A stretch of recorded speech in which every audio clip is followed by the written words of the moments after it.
Hello दोस्तों, कैसे हैं आप लोग। एक बार वापस से आपका स्वागत है मेरे चैनल में।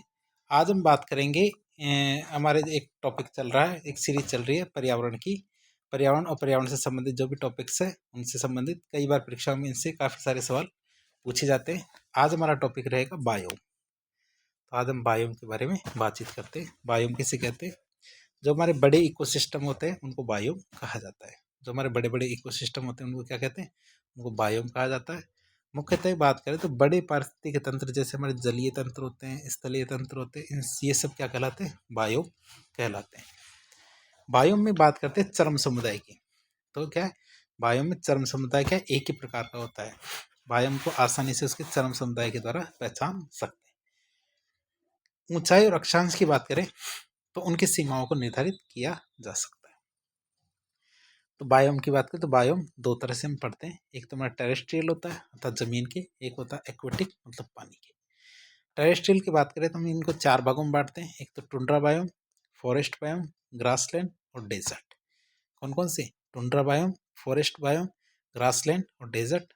एक्वेटिक की बात करें तो पानी वाले, एक फ्रेश वाटर वाले, fresh water wetland biome, marine biome, coral reef biome और हमारे इक्वेस्ट्रियन बायोम।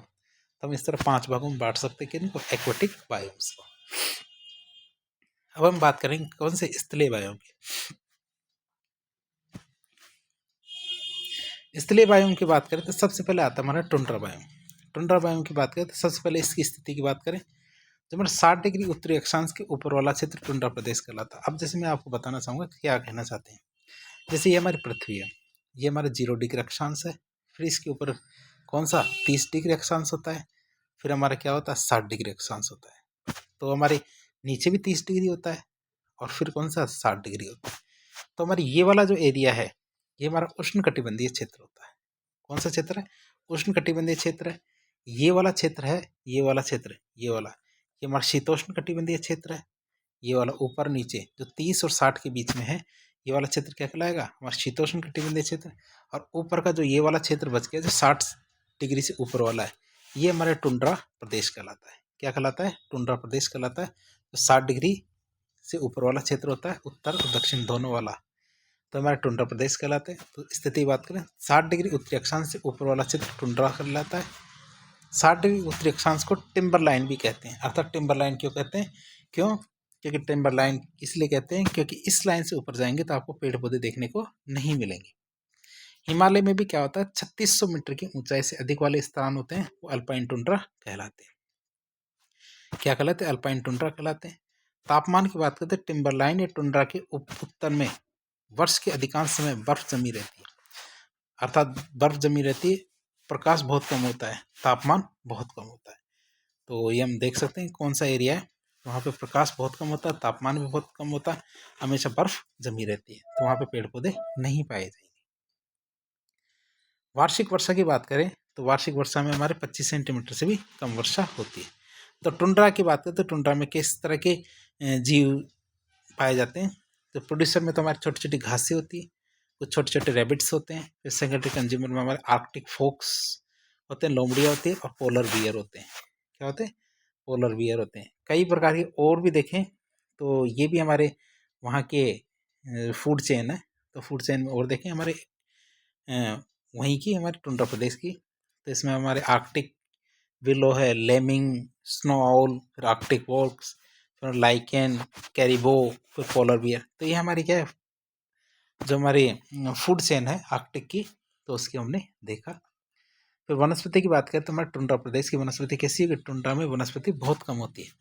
यह बायोम का वृक्ष विहीन होते हैं, अर्थात यहाँ वृक्ष नहीं पाए जाते, यहाँ वृक्ष एवं झाड़ियाँ नहीं पाई जाती हैं। क्या? यहाँ वृक्ष और झाड़ियाँ नहीं पाई जाती, इसलिए टुंड्रा बायोम के आर्कटिक मरुस्थल कहलाते हैं। यहाँ पर लाइकेन, मॉस और घास जैसी चीज़ें मिलती है। जंतुओं की बात करते हैं आर्कटिक लोमड़ी, आर्कटिक यार्न, ध्रुवीय भालू, पोलर बियर, मस्क, ये बहुत ज़्यादा पाए जाते हैं। और ये सारे के सारे जीव क्या होते हैं? बहुत ज़्यादा संवेदनशील है, अर्थात इन पर यदि ध्यान नहीं दिया गया तो ये जल्दी नष्ट हो सकते हैं। तो इनको हम देख चुके हैं। पहला अपना पार्ट देख लिया कौन सा? टुंड्रा प्रदेश। दूसरा वाला आता बायोम हमारा कौन सा? उत्तरी शीतोष्ण शंकुधारी वन बायोम, जिन्हें नोकतारी पत्ती वाले वन भी कहते हैं। क्या कहते हैं? नोकदार पत्ती वाले वन भी कहते हैं। तो आगे हम बात करें इनकी, तो इनकी स्थिति कौन सी है? ये टुंड्रा बायोम के दक्षिण में स्थित होते हैं। इनको टैगा या नॉर्थवुड बोरेलवुड बायोम भी कहते हैं।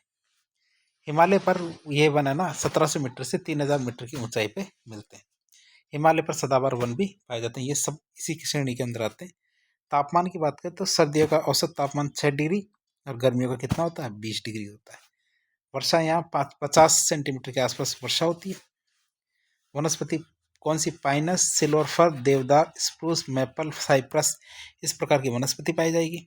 जंतुओं की बात करें तो यहाँ पे स्तनधारी जंतुओं के शरीर पर श्वेत लंबे बाल होते हैं। तो ये हमारे दूसरे प्रकार के बायोम हो गया। तीसरा बायोम आता है हमारा शीतोष्ण पर्णपाती वन। कौन से? शीतोष्ण पर्णपाती वन की बात करें, स्थिति क्या होती है इसकी? 1500 से 2400 मीटर ऊंचाई पर 40 से 60 डिग्री अक्षांश पर स्थित होती है। इन वृक्षों की पत्तियां क्या है? पतझड़ में गिर जाती है और वसंत आने पर दोबारा आ जाती है। शीतोष्ण पर्णपाती वनों की ऊपरी मृदा उष्ण कटिबंधीय वनों की ऊपरी मृदा की तुलना में अधिक पोषण पदार्थ युक्त होती है। यहाँ लंबे मध्यम झाड़ियाँ और घास का स्पष्ट स्तर पाया जाता है। तापमान की बात करें तो तापमान 20 से 70 डिग्री ग्रीष्म ऋतु में और 20 से 70 डिग्री ग्रीष्म ऋतु में और 15 से 20 से 70 नहीं है, 20 से 27 डिग्री है। 20 से 27 डिग्री ग्रीष्म ऋतु में और 12 से 15 डिग्री शीत ऋतु में होता है। फिर आगे बात करें वार्षिक वर्षा, तो वार्षिक वर्षा 100 से 125 सेंटीमीटर, कितना? 125 सेंटीमीटर होती है 100 से। वनस्पति की बात करें तो वनस्पति कैसी होती है? चौड़ी पत्ती वाले वृक्ष जैसे हमारे ओक, ब्रीच, मैपल, हिरॉक, तो इस तरह की वनस्पति पाई जाती है शीतोष्ण पर्णपाती वनों में। और जंतु कैसे पाए जाएंगे हमारे यहाँ पे? हाथी, बाघ, भेड़िए, गिलहरी, बंदर, खरगोश, इस तरह के हमारे जीव जंतु पाए जाते हैं इस प्रकार के वनों में या बायोम में। अगला बायोम आता हमारा उष्णकटिबंधीय वर्षावन। उष्णकटिबंधीय वर्षावनों की बात करें तो इनकी स्थिति कैसी है? भूमध्य रेखा के आसपास पाए जाते हैं। भारत में उष्णकटिबंधीय वर्षावन वाले जो वर्षा वाले वन क्या? पूर्वी हिमालय, आसपास के बंगाल और पश्चिमी घाट जैसे हमारे केरल, अंडमान निकोबार, इन क्षेत्रों में पाए जाते हैं। तापमान की बात करें तो तापमान उच्चतम और वर्ष भर कैसा रहता है? एक समान रहता है। यहाँ का वातावरण गर्म और आर्द्रता युक्त होता है। वर्षा की बात करें तो वार्षिक वर्षा 200 से 450 सेंटीमीटर से अधिक होती है। पूरे साल यहाँ अधिक वर्षा होती है। इनमें जैविक विविधता अधिक होती है। कुल विश्व की लगभग 40% विविधता यहीं पे पाई जाती है। कहाँ पे? हमारे उष्णकटिबंधीय वर्षावनों में। तो वनस्पति कैसी पाई जाती है? मुख्य की बात तो डिप्टेरोकार्पस, रोहोपिया जैसे पादप यहाँ पाए जाते हैं। इन स्थानों पर सामान्यतः परजीवी पादप भी पाए जाते हैं जैसे हमारे अमरबेल, विस्कम, लॉरेंथस, जो हमारे रेफ्लिसिया, चंदन के पेड़, तो इस तरह के वनस्पति यहाँ पे पाई जाती है। जंतुओं में हमारे जो घातक जीव होते हैं जैसे शेर, चीता, भेड़िया, लोमड़ी, इस तरह के जीव पाए जाते हैं। फिर होते हैं उष्णकटिबंधीय पर्णपाती वन। उष्णकटिबंधीय पर्णपाती वन की बात करें तो इस प्रकार के वन हमारे देश के उत्तरी और दक्षिणी भाग में पाए जाते हैं। कहाँ? उत्तरी और दक्षिणी भागों में पाए जाते हैं। मुख्यतः समतल और निचले पर्वतीय वनों में या क्षेत्रों में पाए जाते हैं। यहाँ के ग्रीष्म ऋतु में वन घने और गहरे होते हैं जबकि शीत ऋतु में सूखे की वजह से पत्तियां झड़ जाती है। कहाँ पे? शीत ऋतु में सूखे की वजह से पत्तियां झड़ जाती है। तापमान यहाँ पे हमेशा उच्च रहता है क्योंकि इन्हें उष्णकटिबंधीय पर्णपाती वन कहते हैं। वार्षिक वर्षा 90 से 60 सेंटीमीटर होती है। वनस्पति की बात करें तो साल, टीक, तेंदु, चिरौंजी, खैर, इस प्रकार की वनस्पति पाई जाती है। फिर बात करें चॉपरल बायोम। चॉपरल बायोम की बात करें तो स्थिति कैसी है? भूमध्य सागरीय बेसिन, दक्षिण अमेरिका, दक्षिणी ऑस्ट्रेलिया में इस प्रकार के वन पाए जाते हैं। तापमान की बात करते हैं, सर्दियों में कम तापमान और आर्द्रता होती है जबकि गर्मियों में ज़्यादा गर्मी और सूखा रहता है। तापमान कभी कभी तो -1 डिग्री हो जाता है और कभी कभी गर्मियों में 38 डिग्री भी हो जाता है। वर्षा की बात करें तो वार्षिक वर्षा इन स्थानों पर केवल सर्दियों में ही वर्षा होती है, शेष समय में सूखा पड़ा रहता है। ये कौन सा होता है? चॉपरल मेडिटेरियन फॉरेस्ट होते हैं। वनस्पति की बात करते हैं इन क्षेत्रों में सूखा प्रतिरोधी पादप पाए जाते हैं। कैसे पादप पाए जाते हैं? सूखा प्रतिरोधी पादप पाए जाते हैं। चौड़ी पत्ती वाले आग प्रतिरोधी सदाबहार वृक्ष, छोटे वृक्ष, झाड़ियां जैसे कि सेज, इस तरह के पादप पाए जाते हैं। उष्णकटिबंधीय सवाना बायोम की बात करें अगला, तो इस प्रकार के वन क्या है? जो हमारा पूर्वी अफ्रीका, दक्षिणी अमेरिका, ऑस्ट्रेलिया, इनमें पाए जाते हैं। इन्हें उष्णकटिबंधीय घास के मैदान भी कहते हैं। सवाना में घास के मैदान वृक्ष क्या होते हैं? बहुत दूर दूर होते हैं जैसे हमारे अफ्रीका में होते हैं। जैसे तापमान की बात करें तो 20 से 30 डिग्री तापमान पाया जाता है। वर्षा की बात करें तो वार्षिक वर्षा क्या है, इस प्रकार के वायु में मौसम के अनुसार अत्यधिक वर्षा होती है। जैसा मौसम होगा उस मौसम के अनुसार अत्यधिक वर्षा होती है। वनस्पति की बात करें तो मोटी घास जैसे हमारी डाइकेंथियम, सेचिमा, फ्रेगैट्स, जैसे अकेशिया, जिजिफर प्रोसोपिस, इस प्रकार के पादप पाए जाते हैं। फिर आता हमारा घास के मैदान, तो यह सबसे मोस्ट इम्पोर्टेंट टॉपिक है घास के मैदानों की। तो वह भूमि क्षेत्र जहाँ घास की प्रधानता होती है, न कि लंबी लंबी झाड़ियाँ, पेड़। तापमान न तो गर्मी ज़्यादा होती है न सर्दी ज़्यादा होती है। वर्षा 25 से 75 सेंटीमीटर और गर्मियों में ज़्यादा वर्षा होती है। घास के मैदानों में आपको याद रखने कौन से घास के मैदान कहाँ पाए जाते हैं।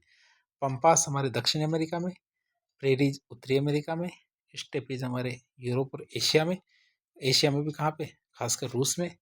वेल्ट्स हमारे अफ्रीका में, डाउन्स हमारे ऑस्ट्रेलिया में, कैंपोज हमारे ब्राज़ील में, कैंटरबरी हमारे न्यूजीलैंड में, पुस्टाज हमारे हंगरी में, लानोज कहाँ हमारे वेनेजुएला, कोलंबिया में। एक बार वापस बता देते हैं आपको। पंपास हमारे कहाँ, दक्षिण अमेरिका, प्रेरीज हमारे उत्तरी अमेरिका, स्टेपीज हमारे रूस एशिया में और यूरोप में, वेल्ट्स कहाँ पे, अफ्रीका में, डाउन्स कहाँ, ऑस्ट्रेलिया में, कैंपोज हमारे ब्राज़ील में, कैंटरबरी न्यूजीलैंड में, पुस्टाज हमारे हंगरी में, लानोज कहाँ हमारे वेनेजुएला और कोलंबिया में। ये हमारे घास के मैदान है जहाँ न तो बरसात ज़्यादा होती है न कम होती है। फिर हमारे नवा वायोम आता कौन सा, मरुस्थल वायोम। तो स्थिति की बात करें तो रेगिस्तान विश्व के सूखे क्षेत्र में फैले हुए हैं जहाँ बहुत कम वर्षा होती है।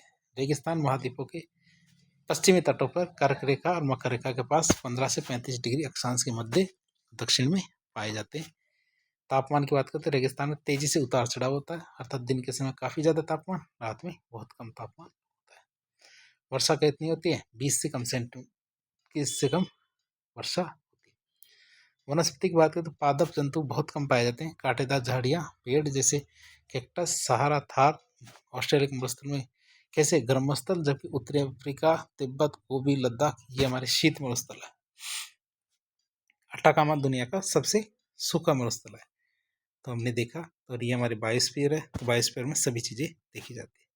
तो हमने बहुत सारे बायोमों के बारे में देखा, बहुत सारी घास के मैदान के बारे में देखा, भारत की वनस्पति, टुंड्रा वनस्पति, सभी के तापमान के बारे में देखा। इस प्रकार के इन्फॉर्मेटिव वीडियो देखने के लिए हमारे चैनल से जुड़े। वीडियो यदि पसंद आता है तो वीडियो को लाइक करें, चैनल को सब्सक्राइब करें। यदि आपके कोई सुझाव हो कमेंट बॉक्स के माध्यम से बताएं। धन्यवाद।